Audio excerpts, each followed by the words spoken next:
Shalom, selamat malam sahabat Lumen dan saudara-saudara seiman dimanapun Anda saat ini berada. Saya sapa Anda dengan salam damai sejahtera di dalam nama Tuhan kita, Yesus Kristus. Senang kembali bisa bertemu di layar kaca Anda di channel yang kita senangin yaitu Lumen Biblical Ministry bersama saya Dr. Tolo Maratu. Haleluya, saya selalu berdoa kapan saja Anda hadir di channel ini, Anda terinspirasi oleh pengajaran-pengajaran firman Tuhan di channel ini.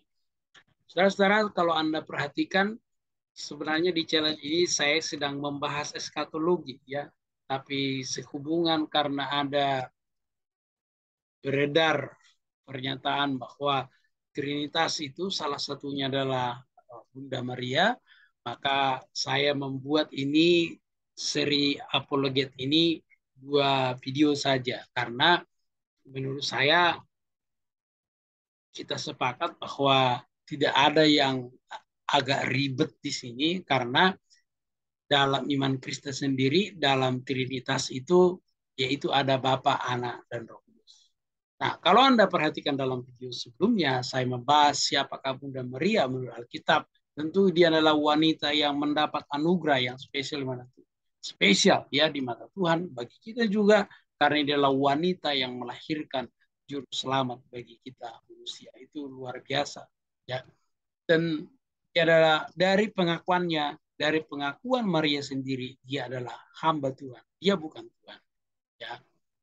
Sekalipun dia punya anugerah yang luar biasa, ya, mengalami anugerah yang luar biasa, ya, dan dia tidak bisa disamakan dengan Tuhan. Nah, dalam video ini saya akan membahas khusus tentang Trinitas, ya. Kalau Anda perhatikan, ada 2 video saya membahas Trinitas. Satu itu berbicara tentang konsep Trinitas, tetapi tidak akan sedetail yang ada dalam video ini. Kemudian yang satu lagi itu konsep Trinitas, itu berbicara Allah, Esa, atau Trinitas. Nah, untuk menjawab itu saya mengembangkan satu teori, yaitu teori timeline, ya.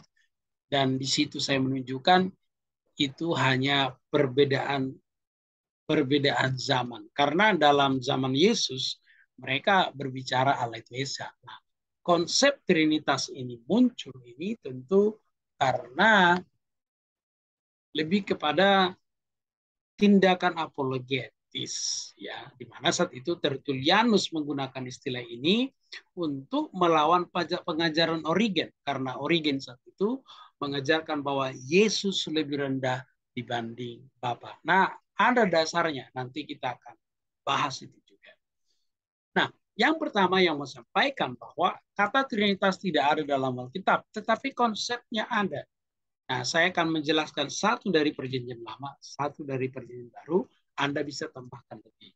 Nah, kalau dalam Perjanjian Lama, seperti yang Anda lihat dalam video saya sebelumnya, khususnya ketika membahas kata Kejadian 1, ya, dalam kata Bereshit bara Elohim, ya.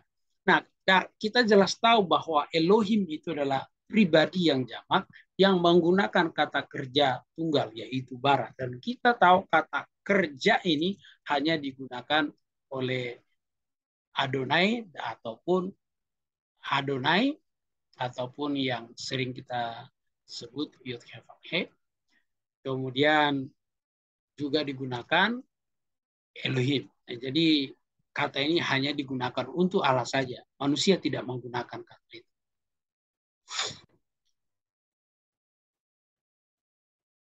Nah, di sini kita bisa melihat bahwa Allah itu dia Allah yang kompleks. Dia tidak selalu Allah yang reguler atau yang logis seperti kita, ya. Dia tidak selalu seperti itu. Dia melampaui logika kita. Kalau dia selalu sesuai dengan logika kita, maka Allah yang kita sembah itu tidak lebih dari sekedar logika kita. Nah, jadi dalam hal ini, kalau reguler kan pribadi yang jamak menggunakan kata kerja yang jamak. Tapi kalau Allah, karena dia adalah Allah yang kompleks, dia pribadi yang jamak, menggunakan kata kerja tunggal. Maka ini adalah satu konsep atau boleh saya katakan seperti dreams atau seperti petunjuk bahwa dalam perjanjian lama itu ada konsep Trinitas. Kemudian kalau dalam perjanjian baru itu dalam Matius, kalau Anda punya Alkitab Anda silakan buka Matius 28 ayat ke-19 saya baca ya. Karena itu pergilah, jadikanlah semua bangsa muridku dan baptislah mereka dalam nama Bapa, Anak, dan Roh Kudus. Ya. Jadi di dalam Trinitas itu hanya ada Bapa, Anak, dan Roh Kudus. Nah, kalau yang beredar itu kan Roh Kudusnya tidak ada, maka digantikan dengan Bunda Maria. Ya.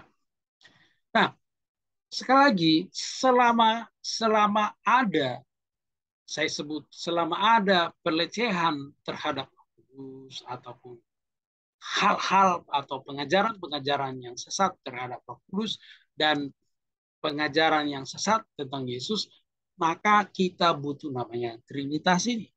Karena Trinitas ini adalah istilah yang dipakai sebagai tindakan apologetis di dalam pengajaran Bapak Allah Gereja.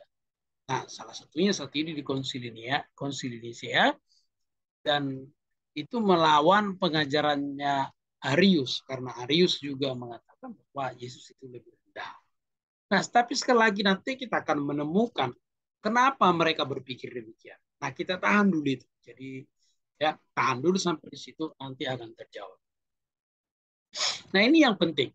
Sebelum nanti saya membahas konsep Trinitas dari dua pemikiran ini ya, yaitu dari pemikirannya Tertullianus dan Herman Babbing, kemudian yang saya tanggapi, saya mau kita sama-sama ada kesepakatan. Yang pertama bahwa tidak ada ilustrasi yang sempurna menjelaskan Trinitas.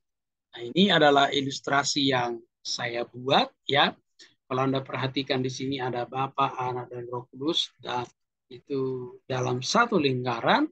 Sekali lagi itu menunjukkan satu kesatuan ya.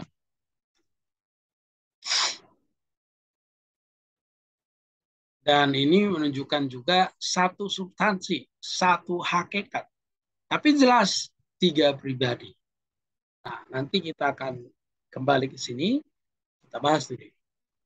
Semua bahasa atau istilah memiliki keterbatasan untuk menjelaskan Trinitas ya. Semua bahasa, terutama nanti kalau misalnya saya bacakan sekarang ya. Saya bacakan sekarang Yohanes 14. Oke. Kita mulai dari Yohanes 8 ya. Yohanes 8 ayat 42, kata Yesus kepada mereka, jikalau Allah adalah Bapamu, kamu akan mengasihi aku, sebab aku keluar dan datang dari Allah. Dan aku datang bukan atas kehendakku sendiri, melainkan dialah yang mengutus aku.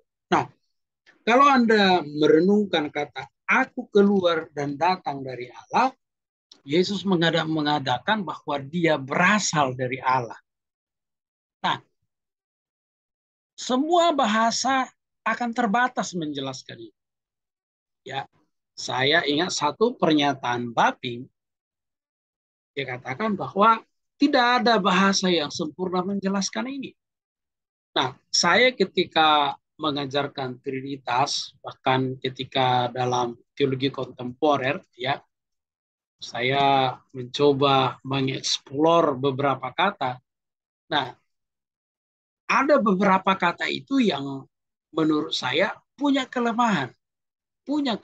Nanti saya sebutkan beberapa kata untuk menjelaskan itu, dan saya akan tunjukkan kelemahannya. Nah, yang mau saya katakan di sini adalah bahwa tidak ada istilah yang sempurna. Semua terbatas.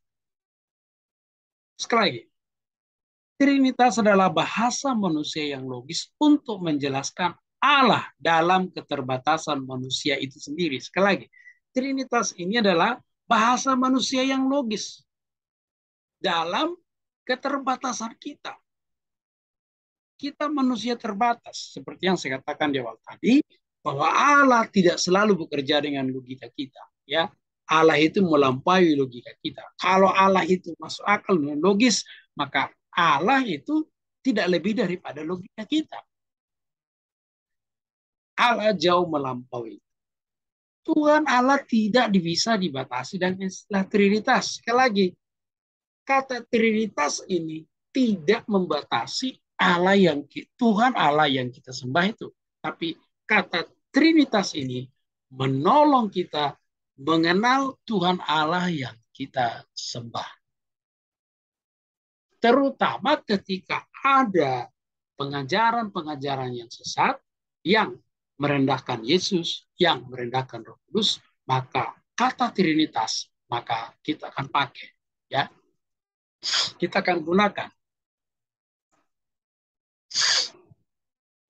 Nah, kalau Anda perhatikan di sini, tres personae una substantia ini adalah bahasa dari Tertullianus, di mana tiga pribadi satu substansi atau satu hakikat. Jadi kalau saya gambarkan ilustrasinya seperti ini.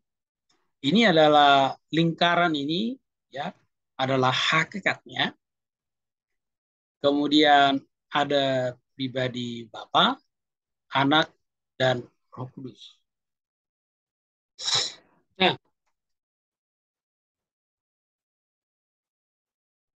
sekalipun demikian, ya, ini adalah ilustrasi yang saya coba renungkan, gitu ya, yang menunjukkan bahwa Allah itu tiga pribadi satu hakikat. Jadi dalam benak saya ini adalah pribadinya, kemudian ini adalah hakikat. Sekalipun tentu ini punya kelemahan, ya, punya kelemahan. Sekali lagi tidak ada ilustrasi yang sempurna, tapi hal ini akan menolong kita melihat bahwa Bapa, Anak, dan Roh Kudus itu satu hakikatnya, tetapi tiga pribadinya.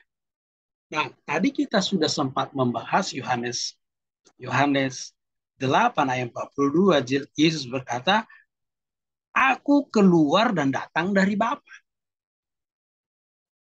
Jadi Yesus itu berasal dari Bapa. Nah, inilah sebabnya mengapa seperti Origen, Arius, dan ada juga kelompok-kelompok yang menganut ajaran mereka Yesus lebih rendah, karena Yesus berkata, aku berasal dari Bapa. Tapi apakah benar demikian? Nah, tunggu dulu. Nanti ada jawabannya di slide berikutnya. Nah, dari pengalaman saya, seperti yang saya katakan tadi, saya mengajar, ada beberapa kata, misalnya seperti keluar dari Bapa. Jelas kalau keluar dari Bapa, Bapa dulu baru Yesus. Itu logika kita. Tapi ingat, Allah itu adalah Allah yang kompleks. Dia tidak selalu bekerja sama dengan logika kita. Kemudian kata, aku datang dari Bapa. Oh, berarti Bapa dulu baru dia. Logika kita seperti itu. Kemudian Bapa mengutus dia. Nah, Bapa mengutus dia, kata kalau kita memikirkan, yang mengutus itu selalu lebih berkuasa daripada yang diutus. Nah, dengan pemikiran-pemikiran seperti inilah, maka timbullah pengajaran, oh ternyata Yesus lebih rendah. Oh, Yesus itu tidak lebih berkuasa daripada Bapa. Kemudian kalau dikaitkan misalnya dalam Matius 28, dikatakan Bapa dulu baru anak. Oh, berarti anak itu pribadi yang kedua. Tidak. Nah, kalau berhenti di situ, kacau balau. Tapi ingat, tidak berhenti di situ. Dari sekian kata yang saya coba pakai, ya, seperti ketika saya gunakan kata duplikasi, ya. Nah, itu mahasiswa saya bilang, kok duplikat sih gitu. Tapi sekali lagi, tidak ada kata yang tidak ada kata yang pas. Tidak ada kata yang pas untuk menjelaskan ini. Nah, maka kata yang saya pilih adalah kata yang mengutus. Mengutus. Nah, jika demikian, apakah anak lebih rendah dari Bapa? Tidak. Kenapa? Nanti saya jawab setelah kita bahas yang satu ini ya. Nah, sekarang kita lanjut ke Yohanes 14 ayat 26. Menarik ya, makin menarik ini saya makin semangat ya. Tetapi penghibur yaitu Roh Kudus yang akan diutus oleh Bapa di dalam namaku. Dialah yang akan mengajarkan segala sesuatu kepada kamu dan akan mengingatkan akan semua yang telah kukatakan kepada kamu. Jadi Roh Kudus itu diutus oleh Bapa. Jadi kalau Anda perhatikan tanda panah ini menunjukkan bahwa Roh Kudus itu diutus oleh Bapa. Nah, kemudian kalau Anda lihat tanda panah ini juga, Roh anak itu diutus oleh Bapa. Nah, tapi apakah hanya Bapa saja yang mengutus Roh Kudus? Mari kita lihat Yohanes 15 ayat 26. Jika penghibur yang akan ku utus dari Bapa datang, yaitu Roh kebenaran yang keluar dari Bapa, ia akan bersaksi tentang aku. Jadi Roh Kudus juga keluar dari Bapa. Ya, Roh Kudus juga diutus oleh Yesus. Jadi kalau Anda lihat di sini, ya, Bapa mengutus Roh Kudus, kemudian Anak mengutus Roh. Nah, jadi apakah jikalau demikian Roh Kudus ini lebih rendah dari Bapa? Ya kan lebih rendah dari Yesus. Kan Roh Kudus juga kata keluar dari Bapa. Sekali lagi, nah, dalam hal ini Yesus sedang menjelaskan bahwa Roh Kudus itu berasal dari Bapa. Maka kata yang lebih mudah, lebih gampang kita terima, Roh Kudus berasal dari Bapa, Anak berasal dari Bapa. Cuman pertanyaannya, apakah lebih rendah? Kita melihat dulu istilah yang digunakan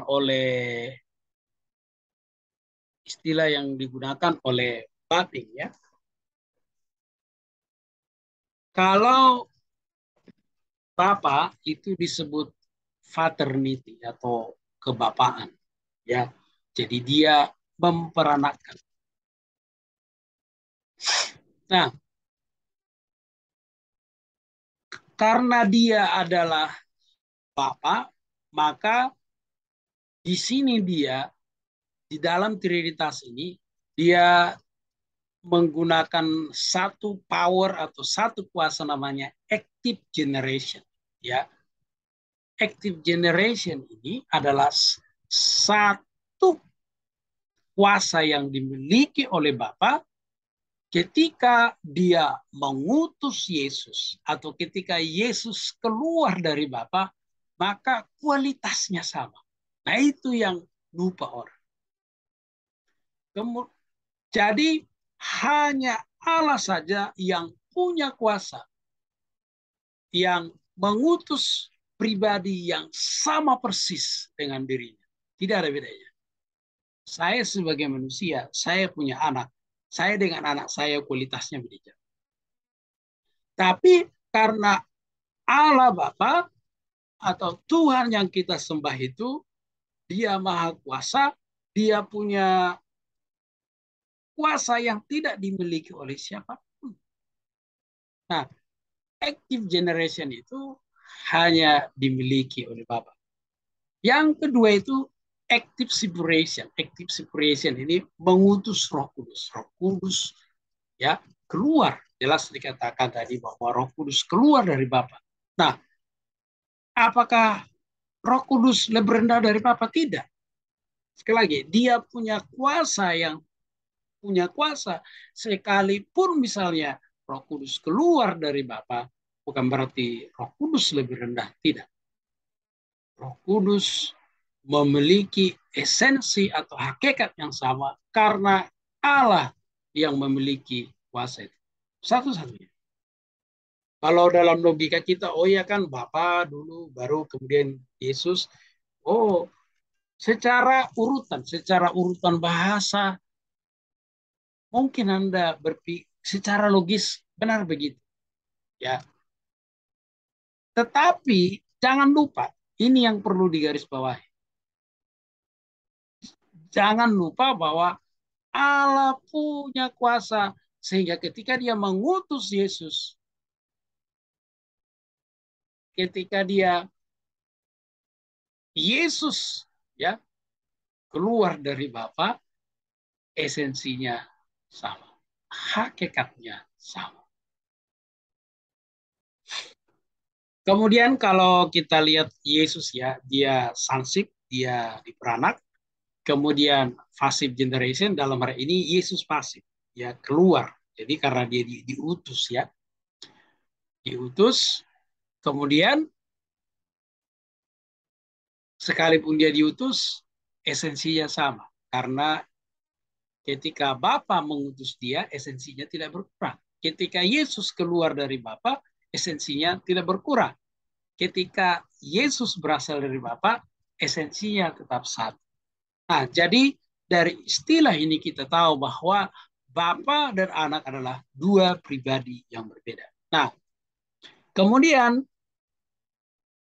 kemudian dalam dalam dalam dalam maksudnya saya kalau di Roh Kudus itu digunakan istilah procession. Procession itu proses ya. Jadi dikatakan proses itu sama-sama diutus ya.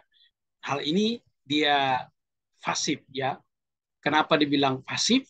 Karena Roh Kudus tidak mengutus Bapa, kita tidak temukan secara literal demikian ya, atau kita juga tidak menemukan secara literal ya, di mana kita menemukan bahwa Yesus berasal dari Roh Kudus, tidak. Jadi dalam hal ini, dalam proses ini, Roh Kudus itu pasif. Karena yang aktif itu Bapa sama Anak, sama-sama mengutus. Tapi sekalipun demikian, istilah ini, sekali lagi, istilah-istilah yang tampil di layar kaca ini, menunjukkan bahwa tiga pribadi ini adalah tiga pribadi yang berbeda. Dari mana perbedaannya? Pertama, dari pekerjaannya, dari perannya dalam Trinitas itu sendiri.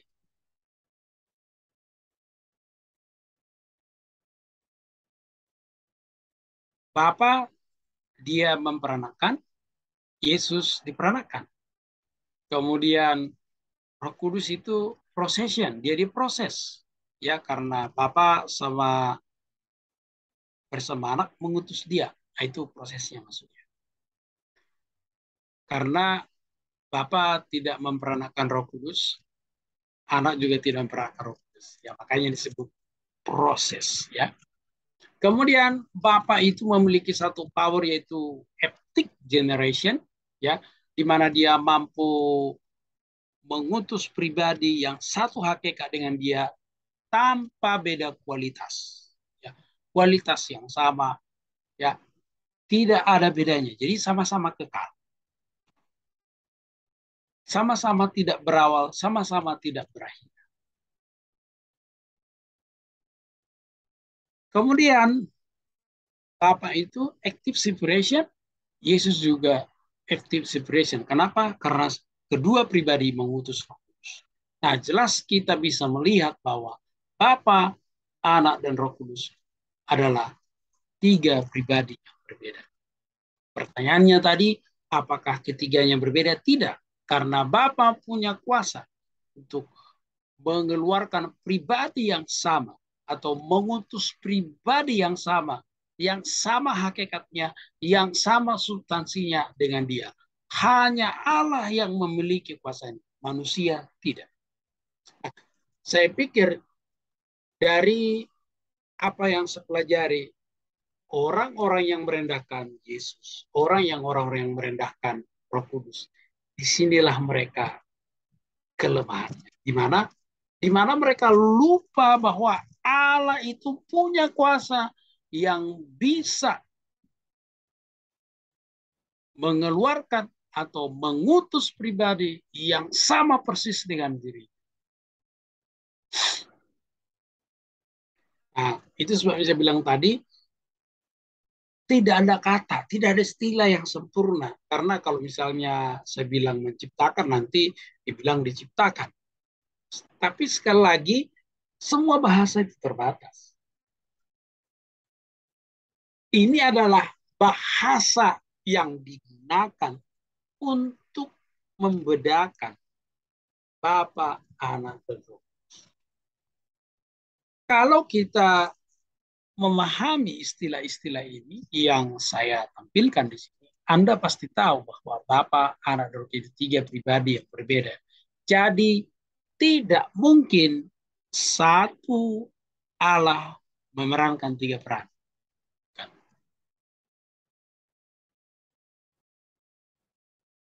Tres personal, una substansi. Tiga pribadi, satu substansi. Apakah Yesus lebih rendah? Tidak. Karena Bapa memperanak Yesus sama hakikatnya dengan Bapa. Apakah Roh Kudus lebih rendah? Tidak. Ketika Bapa dan Anak mengutus Roh Kudus, hakikatnya sama. Tidak ada. Jadi sama-sama tidak berawal, sama-sama tidak berakhirat. Sama-sama maha kuasa, maha hadir, tidak ada bedanya. Satu esensi. Tidak ada yang lebih rendah. Tidak ada yang lebih maha kuasa. Tidak ada berbeda. Maksud saya tidak ada perbedaan di dalam kuasanya. Tidak ada perbedaan dalam substansinya. Yang berbeda hanya pribadinya saja. Pribadi Bapa, pribadi Anak, pribadi.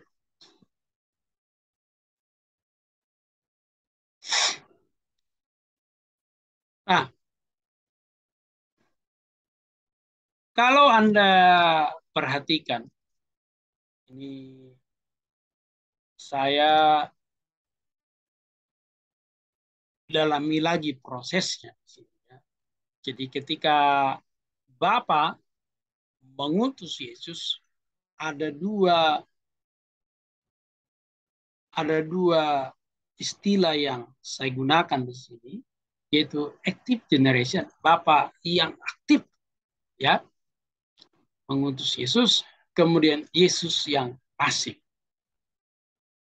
Sebaliknya kalau Anda lihat dengan Roh Kudus, ya, Roh Kudus itu dia tidak ada aktif, ya, tidak ada aktif, dia adalah passive separation. Kemudian Bapa dan Anak itu sama-sama memiliki powernya, yaitu di sini active separation. Ini adalah prosesnya. Jadi ketika kata keluar itu, jadi saya ulang supaya jangan masalah.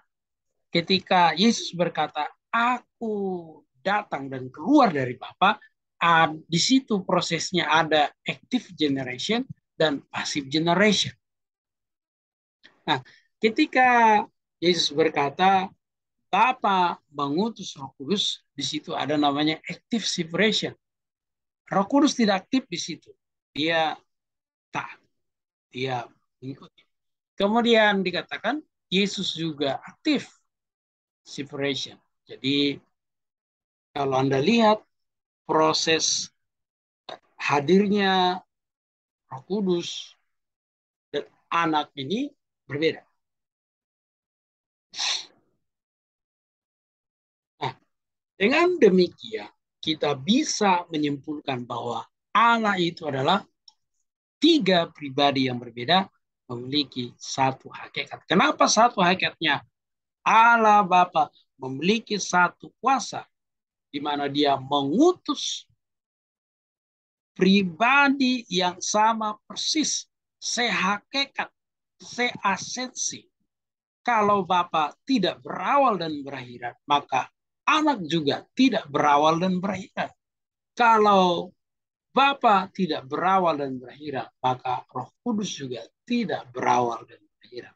Kalau Bapa Maha Kuasa, maka anak juga maha kuasa.